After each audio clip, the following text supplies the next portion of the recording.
নমস্কাৰ আন official YouTube চেনেলৰ অন্য এটা ভিডিঅ'লৈ আপোনাক পুনৰবাৰ স্বাগতম জনাইছোঁ আৰু মই এতিয়া উপস্থিত আছোঁ আমাৰ গাঁৱৰ এটা অস্থায়ী ষ্টেজৰ ওপৰত আৰু অহা কালিলৈ আচলতে ভিডিঅ'টো অহা কালিলৈহে আপলোড দিম গতিকে আজি বুলি ক'লেও ভুল নহ'ব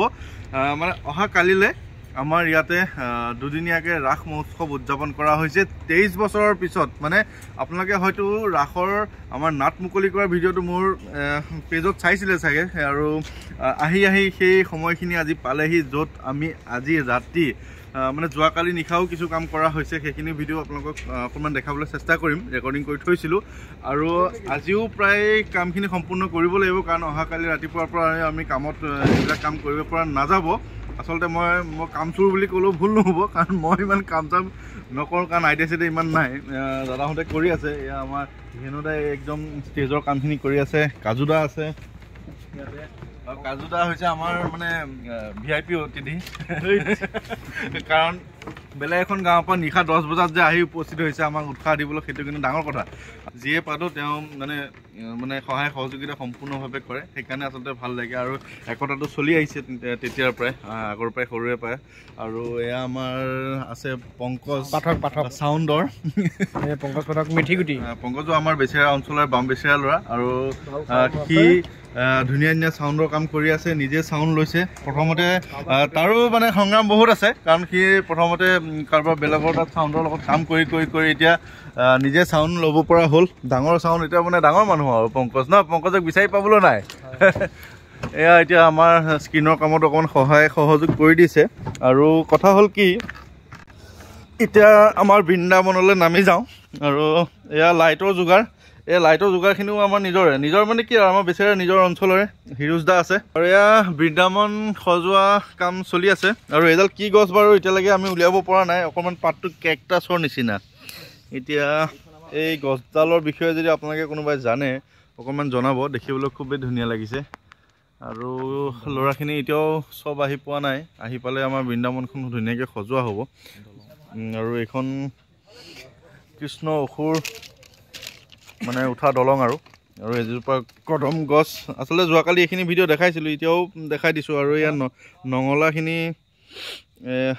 লগোৱা হৈ গৈছে আৰু এইখন আমাৰ অস্থায়ী থপনা বৃন্দাবনতে শ্ৰীকৃষ্ণই গোপীসকলৰ লগত নৃত্য কৰিব এইবাৰ আমাৰ গাঁৱত শ্ৰীকৃষ্ণ ওলাব লগত শংখচুৰ ওলাব আৰু কিবাকিবি ওলাব নৃত্য নাটিকা চলিব নৃত্য নাটিকাত কংসৰ ভাও পাইছোঁ মই গতিকে সেইটো ভিডিঅ' বনাবলৈ চেষ্টা কৰিম নে কি কোৱা জান কোৱা ভাল লাগিব ভালদৰে কৰিবা ভাল আছে শুভেচ্ছা আছে তোমালৈ কেনেকুৱা লাগে ক'বলৈ গ'লে আমাৰ গাঁওখন এনেধৰণৰ কিছুমান কলা সংস্কৃতিৰ পৰা বহুত পিছ পৰি আছিলোঁ আৰু এইবাৰ যেতিয়া আমি এনেধৰণৰ অনুষ্ঠান এটা কৰিছোঁ তেতিয়া আমি গম পাইছোঁ যে আমাৰ ল'ৰা ছোৱালীবিলাকৰ গাত কিমান টেলেণ্ট আছে তো আমাৰ কৃষ্ণ আমাৰ নিজৰ গাঁৱৰ নৃত্য নাটিকাৰ প্ৰত্যেকজন শিল্পীয়ে শিশুৰ পৰা আদি কৰি ডাঙৰলৈকে নিজৰ গাঁৱৰ তাৰপিছত আমাৰ দুই নিশাৰ দুইজন অসুৰ নিজৰ গাঁৱৰ সকলো আমাৰ নিজৰ গোপী নিজৰ গাঁৱৰ দুই এজন খুলীয়া তালিয়া বাহিৰৰ পৰা সেইটোতো কৰিবই লাগিব কাৰণ প্ৰত্যেকখন গাঁৱতে ইমানখিনি মানুহ নাথাকে খোলতাল বজাবলৈ তথাপিও আমি চেষ্টা কৰিছোঁ এইবাৰ নতুনকৈ কিবা এটা কৰিবলৈ আৰু এইখন হৈছে বৃন্দাবন অস্থায়ী এইজোপা কৈছোঁ এই যে কদম গছ আৰু ইয়াতে কিছুমান গছ লতা লগোৱা হ'ব আৰু লতাখিনি ক'ত থোৱা হৈছে দেখাই দিওঁ আৰু এয়া আমাৰ অস্থায়ী নামঘৰটো বনাবৰ কাৰণে থপনা থ'বৰ কাৰণে এয়া খেৰ কৰা হৈছে আৰু এইখিনি হৈছে লতাবিলাক চাওক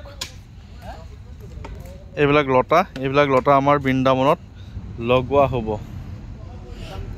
আৰু এইটো ৰাজাই কৰি আছে কাম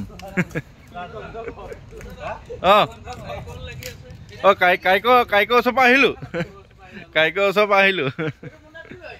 আৰু ৰাসত যিখন আচলতে ৰাস হৈছে এখন ভাওনাই শ্ৰীমন্ত শংকৰদেৱে যিকেইখন ভাওনা লিখিছিল সেই ভাওনাকেইখনৰ ভিতৰত এই ৰাসত যিখন ভাওনা কৰা হয় আচলতে এইখন হৈছে কেলিগোপাল এই কেলিগোপাল নাটকখনো শংকৰদেৱৰে সৃষ্টি শ্ৰীমন্ত শংকৰদেৱে ইমান ধুনীয়া এখন নাটক বা ভাওনা লিখি থৈ গ'ল যি আমি প্ৰত্যেক বছৰে আমি বিভিন্ন ক'ৰবাত দেখা পাই আহিছোঁ কিছু ঠাইত অসমৰ পুতলাৰ দ্বাৰা ৰাস দেখুওৱা হয় প্ৰদৰ্শন কৰা হয় আৰু আমাৰ এইফালে জীৱন্ত ৰাস প্ৰদৰ্শন কৰা হয় আৰু মাজুলীৰ ৰাসৰ কথাবিলাক অকণমান সুকীয়া গতিকে নাটক একেখনেই কেলিগোপালে সকলোৱে নিজৰ দৃষ্টিভংগী নিজৰ সৃষ্টিত বেলেগ ধৰণে কিছুমান কৰিবলৈ চেষ্টা কৰে কিন্তু আমাৰো আমাৰ যি তেজপুৰত থাকোঁ আমাৰো নাটকখন কিন্তু বহুত ধুনীয়া ধৰণে আমি কৰোঁ আৰু দেখাবলৈতো চেষ্টা কৰিমেই আৰু ইয়াতে যি নৃত্য নাটিকাখন হ'ব তাত ধুনীয়াকৈ কংসৰ কিছুমান চৰিত্ৰ আমি শ্ৰীকৃষ্ণক যেনেকৈ বধ কৰিব বিচাৰিছিল পুতনাৰ ৰাক্ষসী ওলাইছিল তেনেকুৱা কিছুমান কথা আমি দেখাবলৈ চেষ্টা কৰিম আৰু এইটো বনোৱা হৈছে শ্ৰীকৃষ্ণৰ যি মুকুটটোৰ ধৰণে এইখন আমাৰ গেট বনোৱা হৈছে আচলতে বনোৱা হৈছে মানে আমাৰ যি নিকটৱৰ্তী ডিপুটাৰ এজন উদীয়মান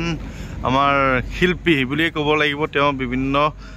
এনেকুৱা ধৰণৰ বস্তু বনায় তেখেতৰ আৰ্টতো যথেষ্ট পাৰ্গত বিশ্বজিৎ দা আৰু বিশ্বজিৎ দাই এই মুকুটটো বনাইছে আৰু আমি আনি লগাইছোঁ ধুনীয়াকৈ অলপ বহল কৰি দে তেতিয়া ভাল হ'ব দে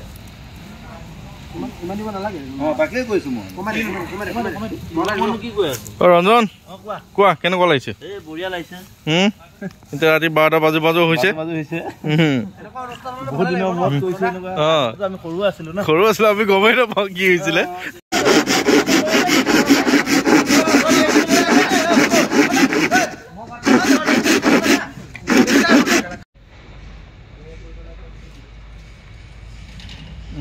মালা লগোৱা হৈ গৈছে এইবিলাক মালা চালা লগোৱা হৈছে যাৰ অকণমান দেখাই দিয়ে না কেনেকৈ নাচিব এটা কমলাই দেখাইছিলে কিন্তু নহ'লগে মোৰ এই এইডাল মস্ত গৰু দেখোন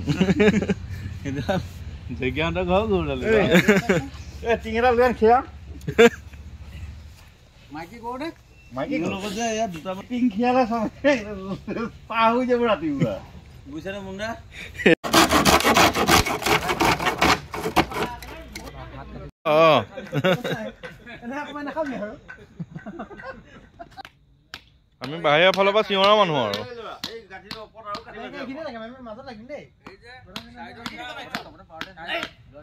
ৰাতি 12টা বজাত 12টা নহয় এটাই বাজু আৰু এই ৰাসৰ বৃন্দাবন প্ৰস্তুতিৰ বাবে গছ আনিছে জান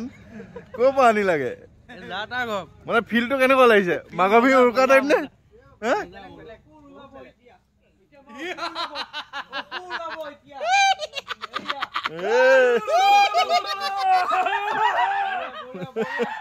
আৰু আমি খুঁটাত লগাই আছো এনেকুৱা টেপিং কৰি আছো দুই এটা খুঁটাত কৰিছো আৰু এয়া পৰিৱেশ ৰাতি 1টা বজাত এয়া অসুৰ ওলালেই আজি নিশা আপোনালোকে আহিব ৰাস চাবলৈ আৰু আমাৰ যিখন গাঁও বেচেৰীয়া কণাইবুঢ়া চুবুৰী এই কণাইবুঢ়া চুবুৰীত আজিৰ পৰা 23 বছৰ আগতে ৰাস হৈছিলে আৰু যেতিয়া ৰাস হৈছিলে তেতিয়া মই নিজেও একেবাৰে সৰু মানে হৈ আছিলোঁ গতিকে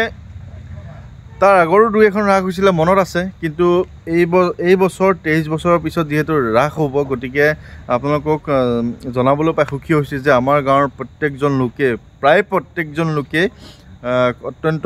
সুখত আছে ফূৰ্তিত আছে মানে আনন্দত আছে যে এইখন গাঁৱত এইবাৰ ৰাস হ'ব আৰু আমি চেষ্টা কৰিম বছৰে বছৰে এই অনুষ্ঠানটো যাতে হৈ যাব পাৰে কাৰণ আজিৰ পৰা 1 মাহ আগৰ পৰা যি পৰিৱেশ বিৰাজমান হৈ আছে আমাৰ গাঁৱত মানে সন্ধিয়া হ'লেই খুলটো বাজে সন্ধিয়া হ'লেই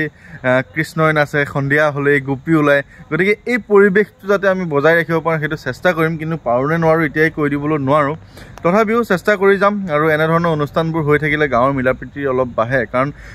কাৰণ চাওক ল'ৰাবিলাকো সকলো প্ৰায় নিজৰ নিজৰ কামত ব্যস্ত এই আমাৰ কানুদাও আহিছে চাকৰিৰ পৰা ৰাস বুলি তেনেধৰণৰ কথা যিসকলে বাহিৰতো কাম কৰি থাকে তেওঁলোকেও এনেধৰণৰ কামত আহিবলৈ অকণমান মন কৰে নিজৰ দিনটো এনেধৰণে পালন কৰিবলৈ মন কৰে গতিকে আপোনালোক সকলো আহিব বিশেষকৈ ভিডিঅ'টো যিহেতু সকলোতে চাব সকলো মানুহতো আহিব নোৱাৰে গতিকে আমাৰ তেজপুৰৰ আশে পাশে থকা বিশেষকৈ আমাৰ বেচেৰীয়া অঞ্চলৰ প্ৰত্যেকজন লোককে মই নিমন্ত্ৰণ জনাইছোঁ আপোনালোকে আহক কিনো কৰিম 23 বছৰৰ পিছৰ ৰাসত আমি অকণমান চাব আৰু কিবা ভুল ভ্ৰান্তি থাকিলে আঙুলিয়াই দিব বুলি আশা কৰিছোঁ আৰু সেয়াই আৰু যোৱাকালি যিহেতু ভিডিঅ'টো বনাইছিলোঁ তাৰ লগত এইটো সংলগ্ন কৰি দিম আপোনালোকে চাব আৰু আজি নিশা ৰাস চাবলৈ নহাকৈ নাথাকিব এয়া বাজি গ'ল নিশা 1:30মান বাজিল আমাৰ বৃন্দাবন মোটামুটি প্ৰস্তুত হৈ গ'ল এতিয়া কৃষ্ণৰ বৃন্দাবন আমাৰ ইহঁতে মোটামুটি জংঘল বস্তিহে বনাই পেলালে যেন লাগিছে বা যিয়ে নহওক শেষ হ'ল প্ৰগ্ৰেম আৰু এইফালে খানা খাইছে আৰু আমাৰ এই নিতুমণিয়ে ন বনি আছে নেকি? এইটো কি বনি আছে? আলু সনা। ঠিক আছে, তেনেহ'লে আৰু দেৰি নকৰোঁ, কাৰণ আকৌ ৰেডি হ'বৰে হ'ল। নিশা 1টা বাজিলে যেতিয়া ৰাতিপুৱা উঠি আকৌ গোটেই কাম কাজখিনি কৰি মেলি নিজৰো দায়িত্ব আছে, ল'ৰাৰ পৰীক্ষা, গতিকে আকৌ ৰাতি ভাও ল'ব লাগিব। গতিকে এতিয়া আজিলৈ ইমানতে এৰিছোঁ, আৰু আপোনালোক সকলো আহিব ৰাস চাবলৈ। এয়া মোটামুটি কাম আমাৰ ৰেডি হৈ গ'ল। ঠিক আছে, বাই বাই।